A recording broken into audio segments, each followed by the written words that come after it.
И сега искам да представя Бьорн Корф, който е от Австрия. Той е радиожурналист и програмен директор на частна радиостанция в Виена. Повече от 3 години проучва норвежката система за закрила на детето. Съвместно с преждеговорищия Стивен Бенет стартира инициативата Step Up for Children's Rights, да се намеси в полза на детските права, която има за цел да даде гласност на случаите, в които норвежката система неправомерно и без основателни причини отнема деца от любящите им родители. Той е роден в Германия и е женен за Хи Юнг от Южна Корея. Има 2 деца на 19 и на 13 години. Заповядайте, господин Корф. Well, thank you very much for the warm welcome. Благодаря ви за топлото посрещане. I started investigating the Norwegian barnevern system in 2016. Започнах да разследвам онова, което се случва в системата Барневерн през 2013 година. 2016. The first case I came across was the case of Amy Jacobson. Първият случай, с който се сблъсках, беше случаят на Amy Jacobson and her son Tyler. И нейният син Тейлър. Amy is American citizen. Amy е американска гражданка. And she had a boyfriend in Norway and they had a child together. Тя си имала приятел от Норвегия, родили си заедно детенце. And I've actually met both of them, as you can see here in the picture. This was in Warsaw in Poland. Аз съм се запознал и с двама им. Можете да го видите на снимката тук. Това е срещата ни във Варшава, в Полша. And their child was simply taken because somebody made a phone call. Детето им беше отнето просто защото някой направил едно телефонно обаждане. It was somebody who had a vendetta against Amy. Някой, който много не харесвал Amy, искал да й отмъсти. It was not about the child's well-being. Изобщо не е ставало въпрос за добруването на детето. So the child was taken. Така детето било отнето. Brought to a hospital. Отведено в болница. And the doctors, they looked at the child. Лекарите прегледали детето. And the doctor said, well, your child is 1.5 years old. И казали, бебето ви е на година и половина. And your child should weigh 10 kilos. Би трябвало вече да тежи, да речем, 10 килограма. But your child only weighs 9.6 kilos. А пък тежи само 9,6 килограма. And you should not breastfeed your child anymore with 1.5 years. Освен това, на възраст 1,5 години не би трябвало да продължавате да кърмите бебето. So instead of giving advice to the parents on how to improve the nursing, и вместо да дадат практични съвети на родителите как да подобрят своята грижа за детето, they took the child immediately. Те незабавно отнели детето. And this photo here is smartphone footage from the father. Тук виждате снимки, които бащата е направил със смартфона си. And as you can see, they had the police there right away. И както можете да видите, полицията е на линия моментално. There was no investigation. Няма направено разследване. No psychologist ever looked on their caregiving skills. Никой психолог не си е направил труда да оцени техните умения като родители. And then they had visitation rights occasionally in a police station. И след това те получили правото рядко да се срещат с детето си в рамките на районното управление на полицията. But then they took these visitation rights away because the child would always cry for mommy and daddy after these visits. Но след това и това право им било отказано, защото след всяко такова посещение, когато родителите си тръгвали, детенцето се разплаквало за мама и тати. Then they built a case against her, and here are the case papers from her case. Ето натрупаните срещу нея информации. And this argument, what you see here, this is in Norwegian. This is the most used argument in all the court trials. За жалост текстът е на норвежски, но това е най-често използваният аргумент във всички съдебни дела. Because of Amy's American citizenship, both parents would have the opportunity to take the child to America, and they don't want this to happen. Защото Ейми има американско гражданство, родителите биха могли да отведат детето в Америка, а властите не искат това да се случва. Meanwhile, in other court trials, the judges have stated that they are actually good parents. Междувременно, в различните съдебни дела, които следват, съдиите се произнасят, че това всъщност са добри родители. But they still hold the American citizenship against them. Но при все това американското гражданство продължава да бъде проблем. And now in 2019, this happened in 2013 when Tyler was taken. И сега през 2019, като вземете предвид, че отнемането на детето се е случило през 2013 година. And now in 2019 he's about to get forcibly adopted. Сега 2019 предстои това дете да бъде насилствено осиновено. But the parents have documentation from Barneverne that the child is actually asking questions about his biological parents. Въпреки че родителите разполагат дори с документи от Барневерн, че детето задава въпроси относно биологическите си родители. And the child apparently says, I wish that my foster parents die as quickly as possible. И доколкото можем да разбереме, детето дори е казало, ще ми се моите приемни родители да умрат колкото е възможно по-бързо. When children are being taken, they're not being put into a better environment. It's getting worse with them. Когато децата биват отнемани, те всъщност не се озовават на по-добро място, а на по-лошо. This lady here, this young mother here, I call her Monica. Тази млада майка тук, която ще нарека Моника. We've met her as well. С нея също се запознахме. And when she was a child, she was taken actually from school. Когато тя е била дете, тя е била взета от социалните служби директно от училище. Both she and her sister were ripped from each other. They were hugging each other and they were ripped away from each other by the social services. Тя и сестра й са се гушкали една в друга, когато са ги отнемали, и социалните служители насилствено са ги откъснали една от друга. And they were placed in two different foster homes. И са били настанени в две различни приемни семейства. And Monica said, we haven't met ever since. We haven't seen each other again as a whole family. И Моника казва, повече не съм виждала сестра си. And then later on she grew up. Впоследствие, когато пораснала, she had a child in December 2015. През декември 2015 година тя родила своето собствено дете. I have to add that she actually, as a teenager, she got into drugs. И всъщност като тинейджърка тя се е забъркала в наркотици. But she got up again, picked up her life again, and was doing well, and then she had her child. Но впоследствие тя се справила с този проблем, взела живота си в ръце и ето в крайна сметка станала майка на това детенце. But then as soon as the child was born, Barneverne came back into her life. Но в мига на раждането на детето и Барневерн се върнали обратно в живота й. Oh, well, you had such a bad past.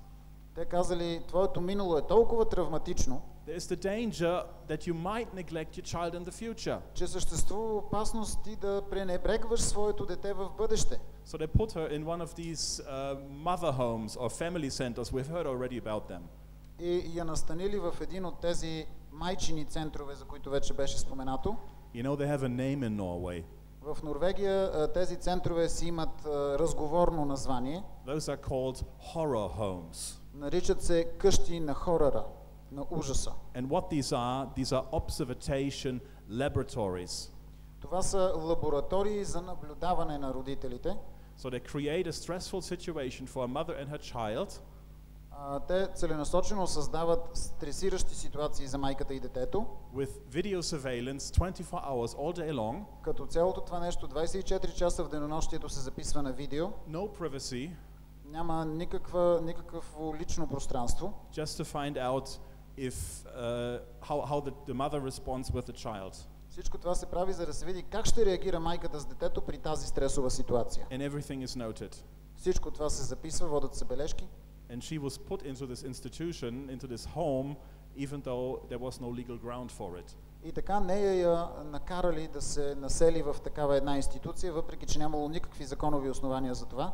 Then a few months later, in May 2016 it was, then she escaped from these mother home. Няколко месеца по-късно, през май 2016 година, тя избягала от този майчин център. And she found refuge with a wonderful couple on a farm. И се укрила при една чудесна загрижена двойка, живееща на ферма. The Hennams, Doug and Margaret, they're actually with us. Doug and Margaret, те са тук с нас сега. They are the most wonderful people I've ever met from Norway. They are the most wonderful people from Norway I've ever met. Това са най-сладките норвежци, които съм срещал някога. And Margaret is a pediatric nurse all her life.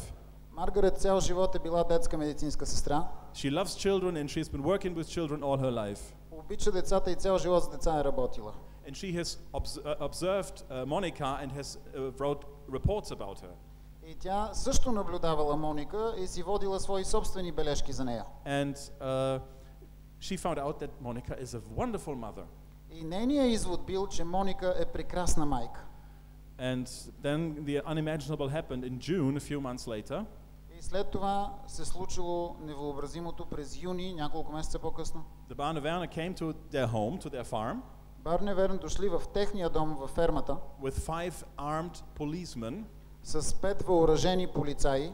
And they stormed the house. Те взели къщата с пристъп, нахлули в къщата. They took little Eric, it's also not his name, they took little Eric from his bed. Хванали малкия Ерик от легалцето му. And he had just fallen asleep. Където той току-що бил заспал. This photo was taken 5 minutes before he was taken. Тази снимка с закритите очи е направена 5 минути преди нахлуването им в къщата.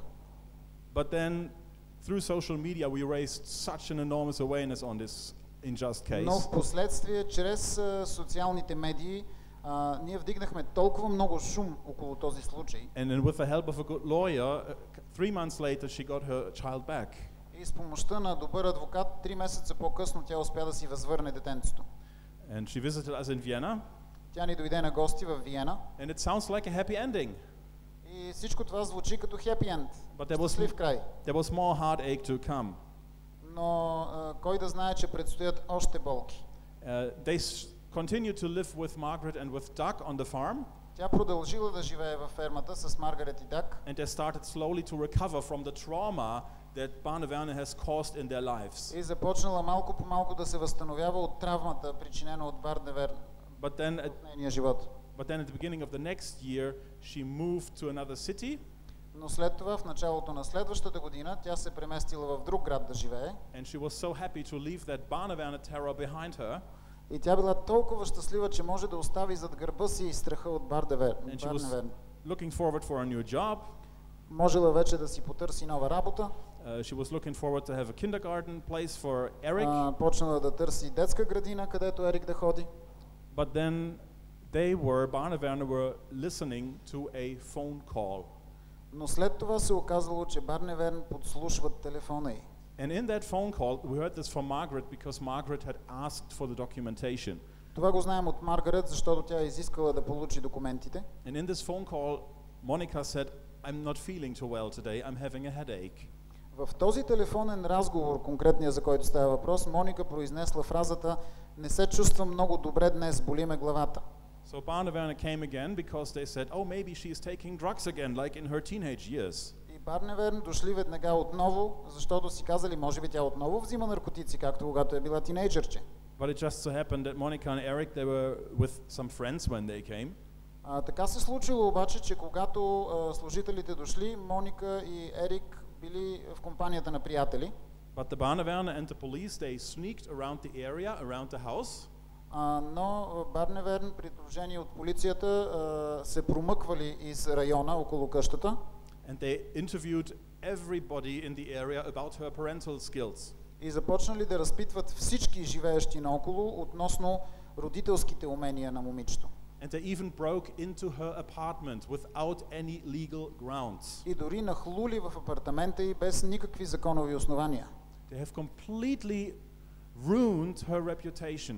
Тотално съсипали репутацията й пред комшиите. And they found Doug and Margaret and they said, "We must know where Monica is." И след това се свързали с Даг и Маргарет и казали, трябва да разберем къде е Моника. No, Barneverner doesn't need to know where Monica is because the case was closed. Не, Барневерн няма нужда да знае къде е Моника, защото този случай е бил закрит.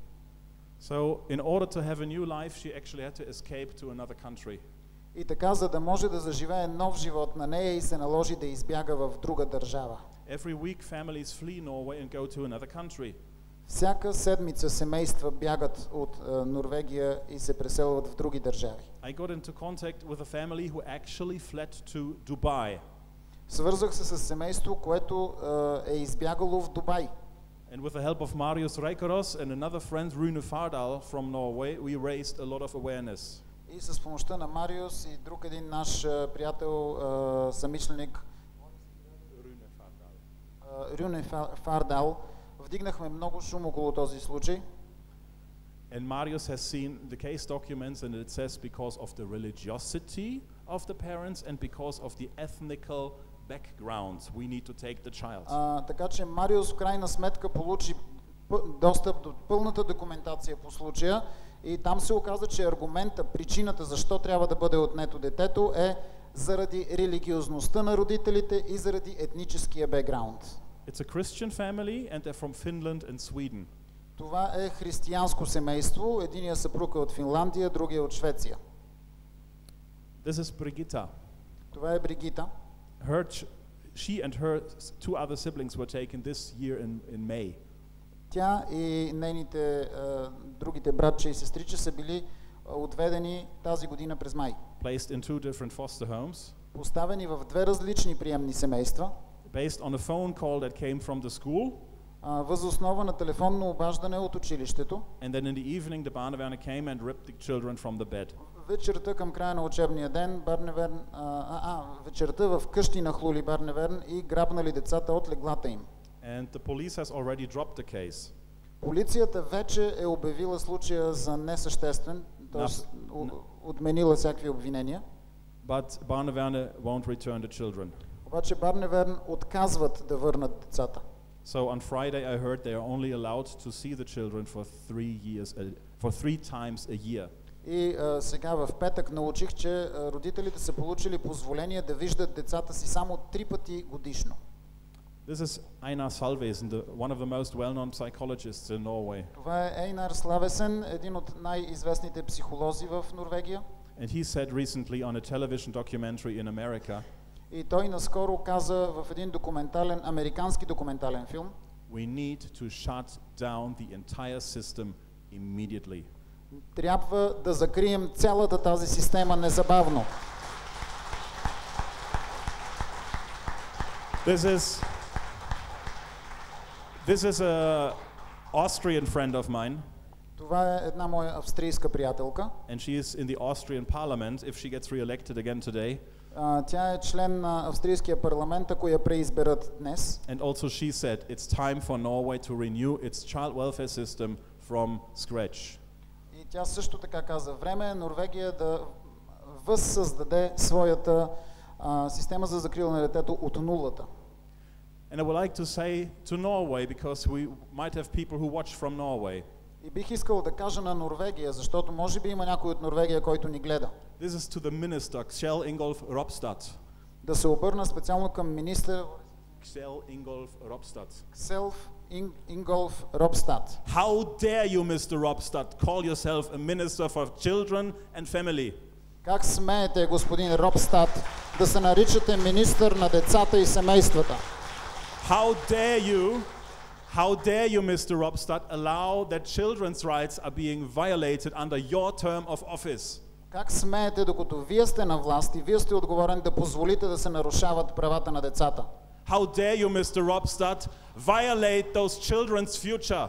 Как смеете да увреждате бъдещето на тези деца?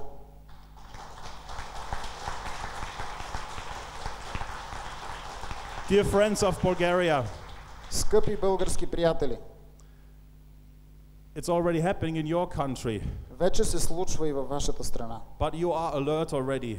Но вие вече сте предупредени. You can still stop this system. Все още можете да спрете тази система. Stop it as quickly as possible. Спрете я колкото можете по-бързо. Thank you very much. Благодаря ви много.